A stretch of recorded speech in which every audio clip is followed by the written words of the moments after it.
It's our pleasure to welcome Sky Thoroughbred Central for the first time to our Kalgoorlie Cup meeting, a 9-race standalone Saturday here in the Goldfields. It's pretty special for the club to have this standalone meeting. I'm alongside Scott Embry and Chrisshane Warren, our local expert, who'll help us try find a winner. The runners are already out on the track, so we won't waste any time. Let's jump straight in and have a look at them for this 1400-metre event. Push to Pass is the first horse, Ash Maley, Bo Edwards. He is a 9-year-old Brit, only second up this preparation, was first up no trial when going back on the 21st of September, beaten 6 lengths Cup night. This is easier, and he does have nice second up form. Paradise Square is the next horse, open 460 into 310, Peter Fernie, Jade McNaught. He has to be very hard to beat here. He'll sit in the box seat. He's been racing very, very well. He won a 70 plus with Jade McNaught on, if you go back 4 starts, and this is a 58 plus, so he's dropping out of a Cambalda Cup. Big class dropper, very hard to beat. The 3 Unbreakable is at $34 for Rob Gilberti and Jared Noski, but I know this is one that you've built a bit of a case for, Scott. Yes, I like this horse, Britt. He hasn't been able to pick his feet up on the dirt, simply didn't handle the going on any of those occasions. You take those dirt runs out and onto the grass. His East Coast form is very strong here. He flies fresh. He's kept fresh here, 53 days between runs. He's a 7-year-old that hasn't won for a while, but a big run wouldn't surprise me. And in the yard, he was particularly fresh as well, very much up on his toe, but in terms of his body, he looked fantastic. Hay and Lad is the 4. $19 has been a big drifter for Neil Della and Kate Whitten. Racing well, races on speed, the 1400 suits. He'll be there a long way. Out of detention is scratching, so we move on to the 6 Monash, and this horse, you're a part owner here, Scott, races without blinkers today on the quick backup for Shannon Rowan and Andrew Castle. Yeah, the blinkers went on Thursday for the first time in about 6 months, and then they came straight back off. He over-raced really badly. So on the 2-day backup, we saw the last winner win off that spacing. He's got some good form earlier in the prep, but he has tapered off his last couple. Malden's Mill, well, this is a horse that opened up at big odds, $51 into $15 for Rod Brown, Kiri Yule. Has a booming finish on when he's right. The stable did stretch him out to a 2100 and then a Boulder Cup. So he drops from a listed race back to a 58 plus. He is better suited here at the trip, and he's won 3 races in this distance range.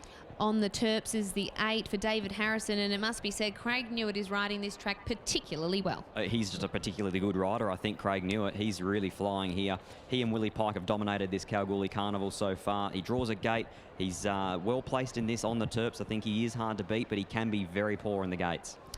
The next runner is Smarty. That is the mount of William Pike. Peter Fernie prepares. Smarty was first up no trial in a Class 2, beaten 2.5 light by War Secrets, who we've seen win since, so the form is good, and most people do expect this mare to bounce straight to the top here. I think she is the one to chase down.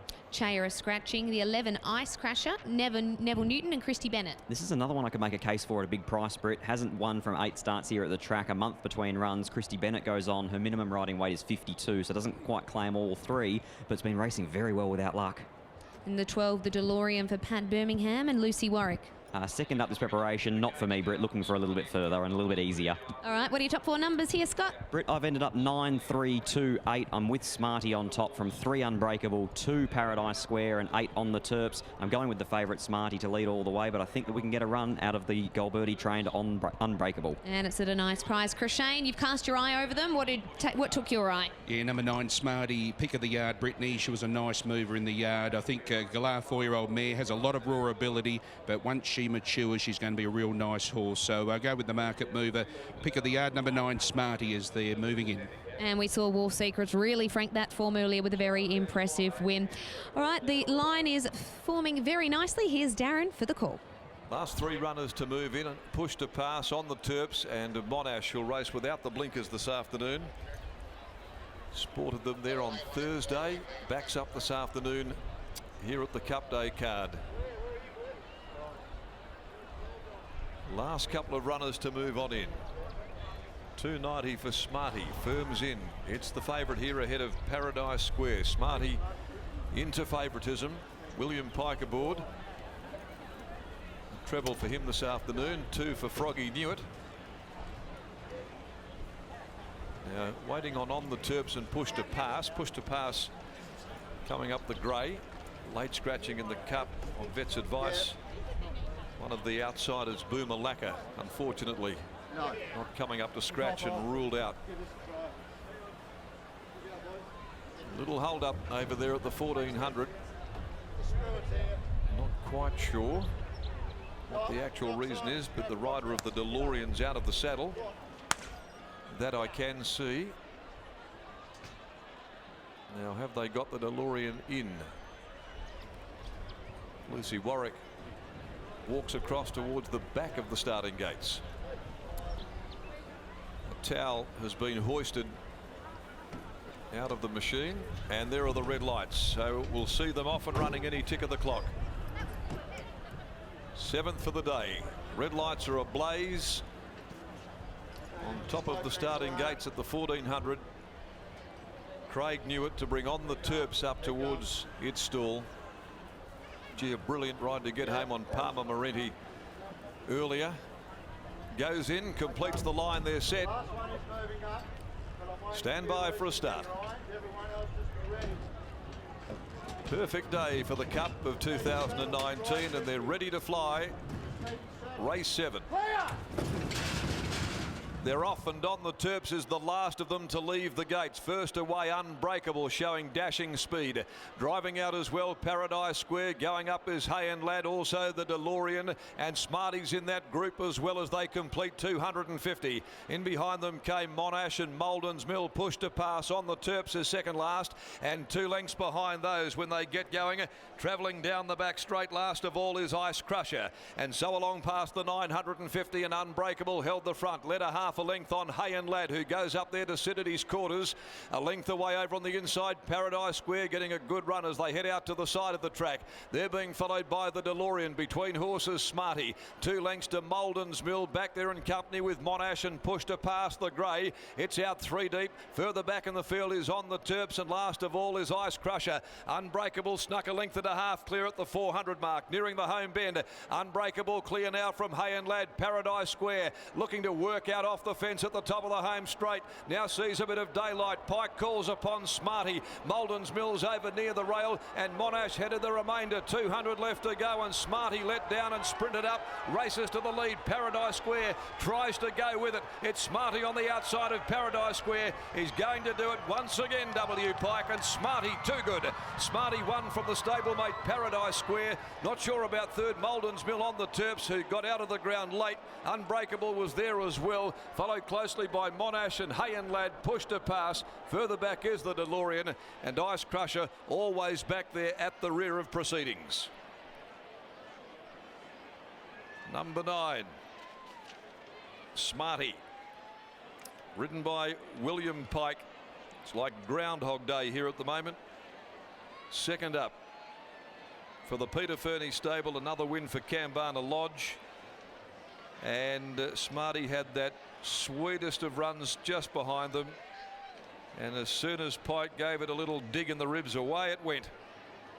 And Smarty, at its second run in this campaign, has won, and won comfortably from its stablemate Paradise Square Jade McNaught. Number 7, Maldon's Mill, got the judges' nod for third, ahead of number 3, Unbreakable, over near the rail, and Monash, who was wider out. 1 3/4, the official winning margin. 2 lengths between second and third, and the time for the race is 1:22.65. And On the Terps finished the race off well after getting clear. 9, 2, 7 and 3. So Smarty by Galar from Pearls of Wisdom, raced by Andrew Ingalls. Lightly raced, this mare, having only her 8th career run, a 4-year-old, her 3rd win. She's been placed on 3 other occasions, and beautifully prepared by Peter Fernie. Equally well handled by William Pike, and that becomes winner number 4 this afternoon from 7. 35.20 the sectional. The runner-up in the race, Paradise Square by Planet 5 from Madame Chanel. For Mrs. R. Streenback, Frosty Martin, J. Thierry, also Neil Gill, Karen Fernie, Aheel, Andrew Ingalls, Peter Fernie, Jade McNaught, and Maldon's Mill by Alfred Nobel from Framlingham. For Tony and Gail Bartlett, trained by Rod Brown, ridden by Kira Yule. And that brings us now to the Iron Jack Kalgoorlie Gold Cup. At 4:45 over 2200 at listed level, number 6 Boomalaka is scratched, leaving us with a field of 10 runners to contest the next on this afternoon's card, the feature of the year. All right, we'll be back down into the yard. In fact, Scotty Embry is there. Britt Taylor's amongst all of the winners, as well as the domination of Kambana Lodge, and in particular the Wizard W. Pike continues here in race round 2019. Scotty. Thanks, Mac. I've got Peter Fernie with me. Pete, this looks like a really progressive mare. She's got a fair bit of ability. Were you expecting her to sit in the box seat today, or were you actually expecting her to lead? I told Willie to lead, and he said I stuffed up the last one, so it'll most probably happen again. But when he's riding, it's he's very good, and they just run for him. And she's very progressive. She still does a lot wrong, and you know, Willie's very, very good on him. All the riders I use are very good on him. So it's just, you know, they do a good job. All Mitch, Jade, and Willie, they're all right up there, and you know they put the horses in the right spot and ride them perfect. No, I can't ask for any more. We try and get them right, and they just ride them perfect. So it's the credit to them. Is this another one that might go to the regional championships, or are you thinking maybe it's time to take her to town and test her? I don't know. It's 1400 today. That's a 12. We'll just see what Willie says. Yeah. Congratulations, well done. Thank you. Scott Embry catching up with Peter Fernie, who's having a wonderful, not only carnival, but just season here in Kalgoorlie, as they always do, the team at Kambowda Lodge. And a man that is also having a wonderful race round is William Pike. Him and Craig Newitt have dominated the winners board, and Pikey brings up yet another win. This is win number 4 today. So it is really having a wonderful time of it, and we'll join William now. Willie, a Coolgardie boy originally, so this is very much being back home, and you're just dominating this carnival. How's it all feeling? It's all feeling pretty good, actually. I thought I was on the wrong horse there. I wanted to be on Paradise Square, and he got a good run through. Somehow, I know things were on my favour today. It really did work out. How was the horse in between runners? Terrible. It's a very hard horse to ride. Very light in the mouth. I say terrible, but still, I suppose, for it was manageable. And even coming back, we saw you still sort of just resenting on the mouth again. That's right. She doesn't actually like the right side of her mouth being touched, but when she's always wanting to go left, it's a bit difficult not to touch it. Well, as soon as you got her out into the clear, she let down beautifully for you. You mentioned yesterday that you were going to take the kids out to swim in the dams that you grew up in. Did you get out there? I couldn't find them, actually. All the tracks and that have changed. But now we got on the quads and we had some fun.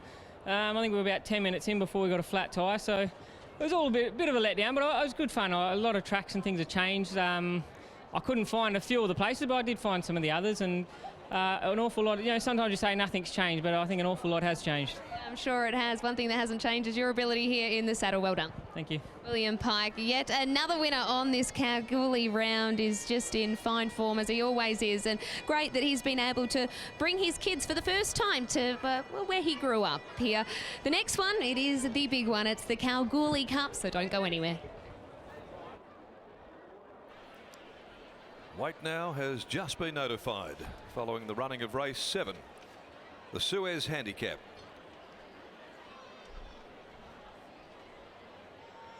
The Cup to be run today at 4:45. Make your investments nice and early and avoid any disappointment there with the queues at tote terminals.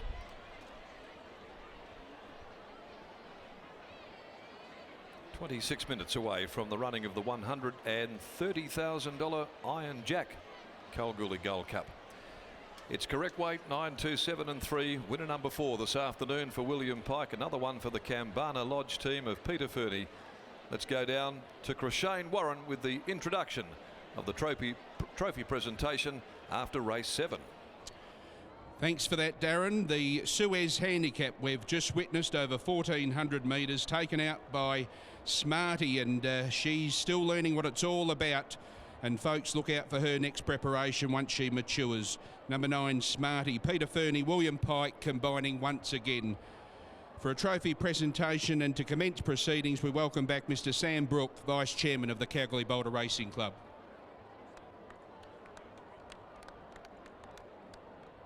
Thank you, Crashane. Firstly, I'd like to thank our sponsor for this race, Suez. Suez has had a relationship with the KBRC for close to 20 years. They provide all our waste services for the club and a huge support during this important time of race round. I'd also like to thank the connections, Mr. Andrew Ingles, the owner of Smarty. Great little win. And Andrew, I hope you have a bit more success in the next few races. I'd like to invite forward Graham Boot of Suez to present the trophy to the winning connections. Thank you.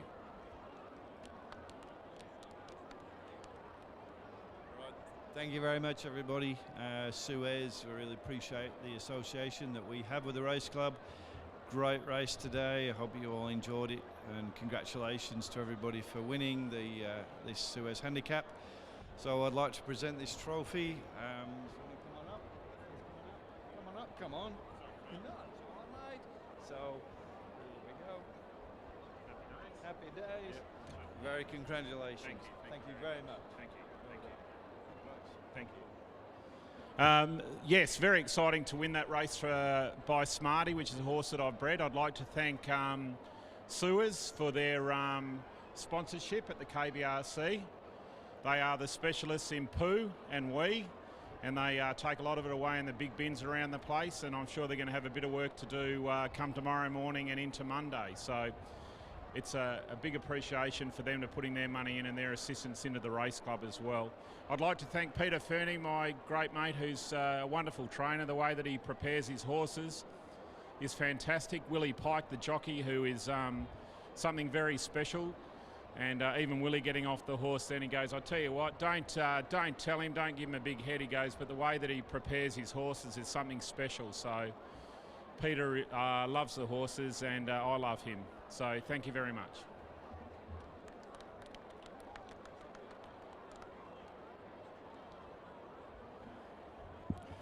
Well, the next one is the feature, race number 8, the Iron Jack Kalgoorlie Cup at listed level, 2,200 metres. The late scratching of number 6 Boomalaka, take out number 6 Boomalaka. Field of 10 now to line up in this year's edition of the Iron Jack Kalgoorlie Cup. And of course the first Iron Jack branding in Australia. Of course the last 14 years we've known it as the 4X Gold Kalgoorlie Cup, now the Iron Jack, first in Australia to be run at 4:45.